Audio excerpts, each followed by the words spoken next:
This book is going to be the most impactful book you're going to read not only in 2021, but throughout the entire decade. The name of it is Taking Charge of Change, How Rebuilders Can Solve Hard Problems. It's brought to us by the publisher Harper-Collins and the author Paul Shoemaker, who's with us. Welcome, Paul. Great to be here with you, Stan. Thank you. The book itself, it is thought-provoking and it is clearly well thought out. Tell us about the book. Thank you. So let me frame it in a couple ways. One way, Stan, is who this book is for. And I would describe that as civically conscious, socially active leaders, whether they're in the private or nonprofit or public sector, that are defining the leader that we need for the decade ahead in a very siloed, divided America. The book, the context for it is where we are in 2021. And 2020 was definitely a big shock for all of us. But in terms of economic, social, and health inequities, this has been going on for the last 20 to 30 years. So 2020 was just sort of an exclamation point on that trend. So we're moving into a decade now that I would say is as complex and it's as challenging as any we have faced in at least 60, maybe 80 years. And to me, that calls upon a particular kind of leader with a particular set of traits that are fit and tuned well for the time ahead. It is definitely a tough time to live right now, but it's not just because of COVID, and we're going to get into a lot of things like that. But I know that you have had a strong private sector career. Then you got into the civic sector, and now this is your second book. Your first one was Can't Not Do, which is just a fabulous book too. Tell us about Paul Shoemaker. 15 years private sector career. I was at Nestle, was at a startup that failed. I was at Microsoft. In the late 90s, I left there to be the first director of a group called Social Venture Partners, which is an international philanthropic network. We're in 40 cities or so in 8 countries around the world now. I left out in 2015 to become a private consultant. So I work now on social impact projects, again, in all 3 of those sectors. So the basis for this book, a lot of this is this work I've been doing the last 6 years and just the different people and organizations and change projects I've been a part of and distilling out of that the strongest leadership traits. And while this book is about leadership, is this just another leadership book? I hope not. So I'll say a couple things about it. One, it is squarely focused on social change. But that is not sector specific. This isn't just a nonprofit book. It's just not a public sector book or a private sector book. It's across sectors. So that's one thing I would say. The second thing I would say is I try to highlight some of the leaders in this book. They don't have big titles. They don't sit atop big organizations. There's a range of different kinds of leaders in this book because I think we're going to need leaders at lots of different layers and lots of different levels of society. The last thing I would say is this is a very prospective book. I'm not looking backwards and saying what worked. I'm taking the past of what I learned and I'm looking forward and saying for the decade ahead, what do I believe is going to matter the most? So it's very tuned to the times. It is interesting in that there's just a lot of books out there and it's just the nature of research where you look backward to predict the future. But can we do that today? I will say this, one of the traits that I highlight in the book is what I call complexity capacity. And one of the traits or one of the sort of attributes that goes along with that is that you're actually willing to sort of let go of the past successes or the past solutions because you realize they may not be as relevant for the future. So I would say the answer to your question is, I don't know how much of the past we can use. We should sure learn from it and not repeat history and not repeat our mistakes. We've also got to be open-minded and flexible enough and nimble enough to realize we're also going to need new solutions. You ask a great question really early in the book, and the question is are current leadership models broken? Are they? The answer to the question is no. And here's what I would say to that. I'm a huge fan of Jim Collins and Level 5 Leaders and Good to Great. It's fantastic work. There's a lot of other great leadership models out there. What I'm trying to do is just sort of add to those or tune again to the times. I'm not saying that certain attributes don't matter. What I do strongly believe is there's 5 attributes, 5 traits that I roll up into what I call rebuilders as leaders that are absolutely going to matter so much in the decade ahead. I think they're going to matter more than they have in the past. They're going to be as important for somebody to be an effective leader as they ever have been. So it's not about bad, broken models. It's about sort of adding to those and making it fit the times we're going into in the decade ahead. Who needs to be listening to you when you talk about it's not the models aren't broken, but the people that I hope are going to listen to this, Stan, I'm not so much worried about somebody that's academic about it or sort of studying this from a research standpoint. I'm trying to talk to people on the ground, in communities, in cities, doing the real work. And those are the folks that are the leaders that I profile in this book. There's 38 of them. To me, they're sort of rock stars in their work. But every one of them is, again, at a different level, sort of in a different cause, in a different part of the country. They're focused on their work in their community. They are private sector, nonprofit sector, public sector. And these are folks in motion, in action, doing change work right now. You've talked a little bit about the 5 vital traits that change leaders use to solve big problems. And we really don't have the time to go over all of them, but you already talked about complexity, capacity. Just tell us about one more. Another one that I focus on is what I call 24/7 authenticity. In the book, I sort of describe that as the idea of radical transparency meets the hyper media world that we live in. You cannot be a leader today and not assume that you're going to be highly visible, that you're not going to be always in the public eye, that if you try to slip one past us, it's just not going to work. That's just the time we live in. And a leader that wants to be effective is going to have to own that. And what I also think is somebody that is that deeply authentic and sort of shows up in that way in the work day and night, local, national, whatever the context is, the leaders that do show up that way will start to sort of cut through the noise and cut through a lot of the muck that we hear in the media these days, because that kind of leader will stand out. So 24/7 authenticity is really important. One other thing I want to add to complexity capacity, there's a subsection in that chapter I call "You Better Have Women in the Room." And it's not meant to be a politically correct statement. I've spent too many years working with organizations that are focused on really complex problems. And frankly, you need both. But if you've only got men in the room, you really don't have the best complexity thinkers. In my experience, women are better thinkers at complexity. And so I just want to put an emphasis point, particularly coming out of the last year and how hard this has been on women leaders. I want to put a spotlight on women as leaders. I want to go to the authenticity, 24/7 authenticity. It sounds to me like you're saying that if you're going to be willing to be a leader, you're going to have a skin that is thicker than skins used to have to be. Maybe it's thick skin, or else it's just knowing the skin you're in. The people that are in the book that fit that trait, I don't think they are stressed about this. I don't think they are trying to be authentic. It is who they are. They're typically grounded in a handful of principles. They have often had a set of life experiences that have sort of shaped and formed them for this. So I would actually say, no, it's not so much a thick skin. It's just knowing who you are, knowing yourself, being comfortable in your skin, and living that authenticity out into the world. You also have some case studies that you talk about in the book. We're not going to go over them. We're going to encourage everyone to, buy the book and then read it, the case studies. But you said something just a little earlier that kind of interested me a lot. And this is about private sector and social change. That seems to be a central theme throughout the book. And anybody who's been following this knows that over the last, 20 years or so, the private sector has just slowly been sort of inching up its engagement in social sector issues. This is one area where 2020 was absolutely catalytic. So when it comes to issues like racial equity and social justice, the private sector absolutely had to step up. The biggest reason they had to step up, by the way, wasn't just because it's a good, nice thing to do. It's because the talent in their companies is telling them, I need you to step up.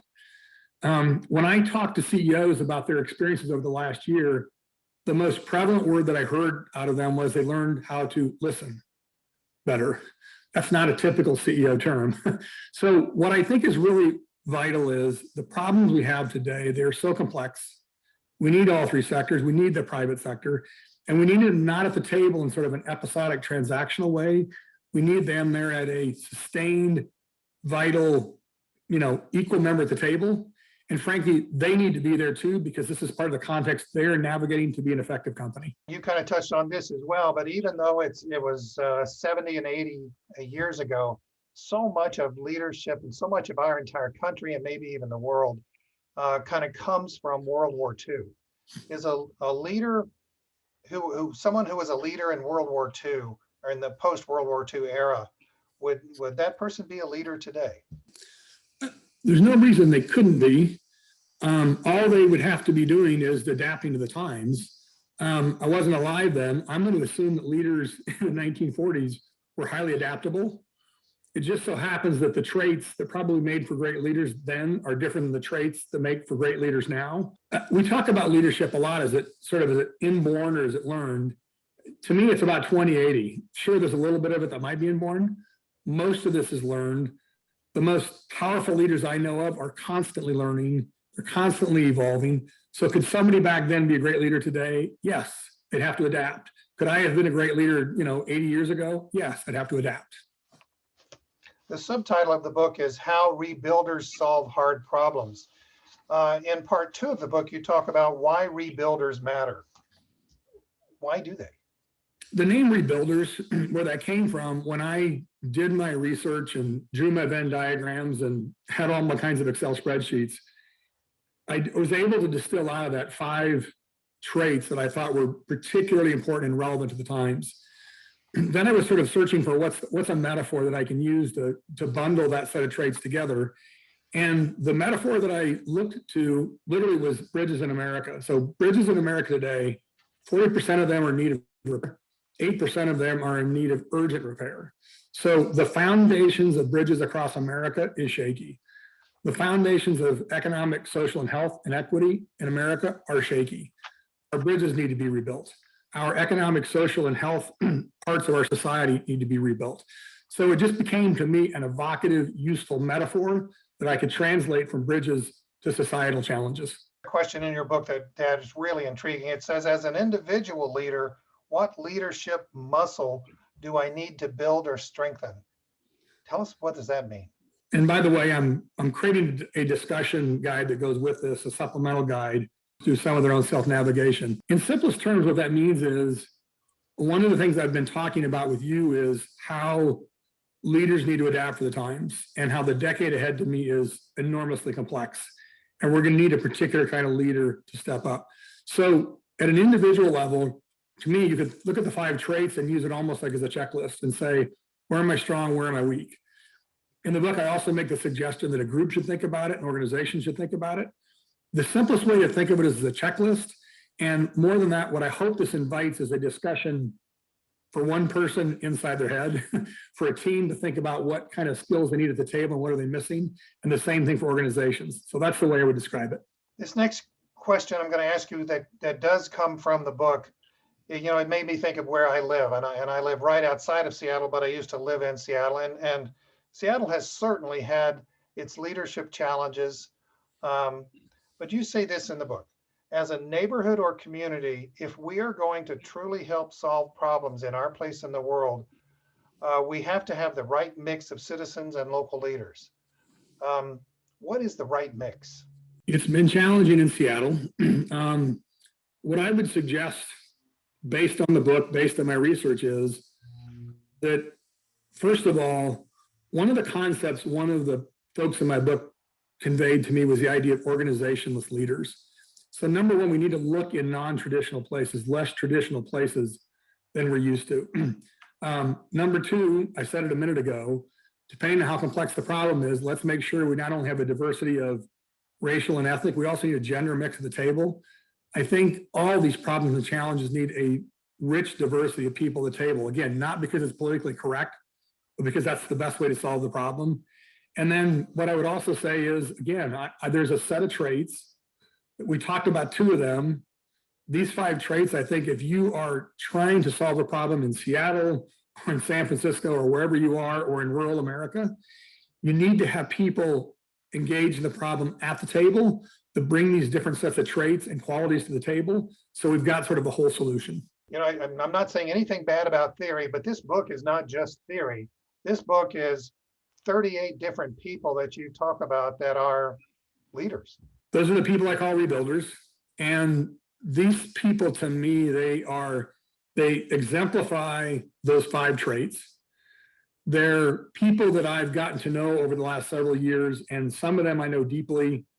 Some of them I know to a degree, but I was also referred to them other folks, so I could sort of create a full tapestry. What I hope happens is when somebody reads this book, that within 38 rebuilders, they can see themselves in a handful of these people. There'll certainly be some people that feel unattainable or not like them or in a different situation. But if I tell 38 stories, number one, it makes the whole tapestry, if you will, richer. What it also does is I hope it lets every reader see a leader in the book or a handful of leaders that they can identify with and they can point to and say, that's the kind of leadership I need to develop. You also talked about a very interesting concept, and that is amplifiers for rebuilders. What are amplifiers? So we've talked about the context of today, and to say that we have a divided, siloed America, that's probably not a very radical thought. I do spend some time explaining that in the book. What's also true is we have that going on. We have technology that's accelerating, which in the 90s looked like it might be a uniter. Now sometimes it's more of a divider. We have media, right, that amplifies everything, including our divisions. And now we have had COVID in the last 12 months. So technology, media, and COVID, they are amplifiers of those economic, social, and health inequities I talked about earlier. So the challenges we've had, part of why I think the 20s ahead are going to be so hard and complex is because those challenges have been amplified by those 3 factors. One of the big challenges that business has today is how do you manage a workforce that is at home? And you know, it's less expensive unless it's not effective. Is that part of what some of your leaders talk about as well? Let me put that into 2 parts. Part of that, I'm not going to say I'm an expert in how to, companies should manage people from home. What I do think has gotten accelerated in the last year, but 2020 is a fact. It's not transitory. It isn't like we're going to get through this and then it's all going to sort of go away. It's absolutely changed the slope of some curves that's not going to change back. And one of them is the degree to which people inside companies and talent inside companies, they want to know their company's purpose. They want to know their company is out in the community trying to make a difference. So what I can speak to, and I do speak to in the book, is the combination of profit and purpose. It's not an idea anymore. It's not sort of a catchphrase. It's not a way for a company to greenwash. It is absolutely a vital combination. And I think the number one reason why that is because their ability to attract, retain, and promote talent in their organizations and therefore be effective is directly a function of how much purpose they show up with in their communities. So many of the people that we believe are leaders come from the public sector. And I'm just wondering, do true rebuilders, do they exist inside the political party structure? Well, again, I'm not going to say I'm an expert in politics. I didn't try to write. Trying to get you in trouble here, that's all. Yeah, that's okay. So here's what I'll say is there's definitely a handful of public sector leaders in the book. I didn't try to focus on it a whole bunch. The public sector is absolutely vital in the equation of social change. Obviously, they have to be. What I think is true these days is maybe 50 years ago or 25 years ago, we would have waited for them to lead the way. Today, it might be the nonprofit or even the private sector that sort of leads the way, and then the public sector comes along with them, if you will. The public sector is always absolutely vital. Any one of these big challenges, you cannot solve it without the public sector. But I don't want us to wait for them. I don't want us to assume they're going to solve the problem for us. I think if the right direction is created by people in the nonprofit sector on the ground and in private sector and companies that know they have a vested interest in their community, the public sector will come along at that table, and then we have all 3 sectors working together. There's one more thing that I want to talk about before we wrap up, and that you talked about a generosity mindset. What does that mean? This is another one of those 5 traits, and it's almost counterintuitive maybe in the world we live in today. Because we're so divided, because we're so siloed, the first leader I talked to that talked to me about the notion of generosity mindset, she's the first person in the book. Her name is Roseanne Haggerty, and she works on homelessness. What could be a harder, more challenging, gnarly issue to work on? And when I was talking to her one day and I said, what do you think is your most important leadership attribute for the future? She said it almost nonchalantly. She said, generosity mindset. And I didn't understand. I didn't expect that. What it means is we need people that are still at the table, either literally or metaphorically, whose mindset is, how do I bring everyone together? How do I make sure everyone in the room gets the most out of this and I'm getting the most of their talents? Who's not at the table that should be at the table? Sort of like I talked about earlier with 24/7 authenticity, how it's almost rare and therefore as a leadership attribute, it may mean more. The same thing goes with generosity mindset. We've got plenty of people out there in the world, whether it's in politics or in the community, whatever it is, that want to divide us.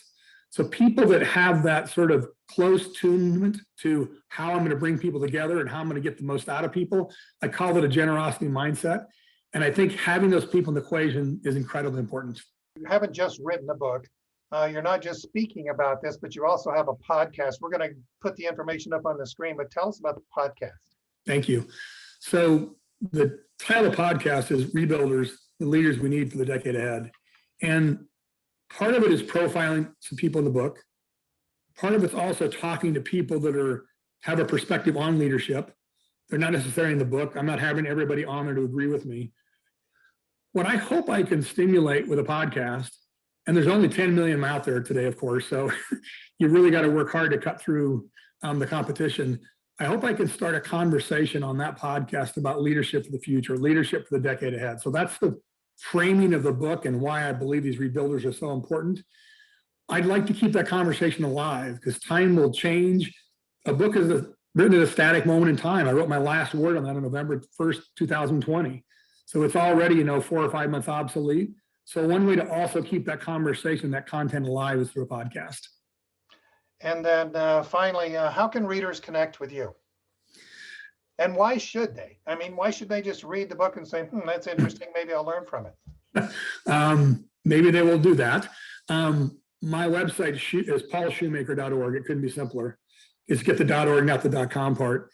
I have people that write to me a lot, and it's because they're on a journey. They're trying to figure out their next stop on that journey. They're trying to connect to like-minded people. They're trying to find a resource they can't find. And one of the things that I've learned to be over the last 30 years is to be a connector. And I want people to ask me. I'm not going to be a point of friction. I'm going to be a point that's going to help them sort of get back out to the next person and the next resource. I want to be accessible too, and I want to hear feedback because I want to know what people think of this book and what they need in addition to the book to be a more effective leader. So paulshoemaker.org is the easiest way to find me. Thank you so much for being with us. I just want to remind everyone that this book, Taking Charge of Change, How Rebuilders Solve Hard Problems, is available everywhere. Strongly encourage you to pick it up, share it with your friends, and let's get the problems of our world solved. Paul, thank you very much. Thank you so much, Dan. Rainmaker believes we can change.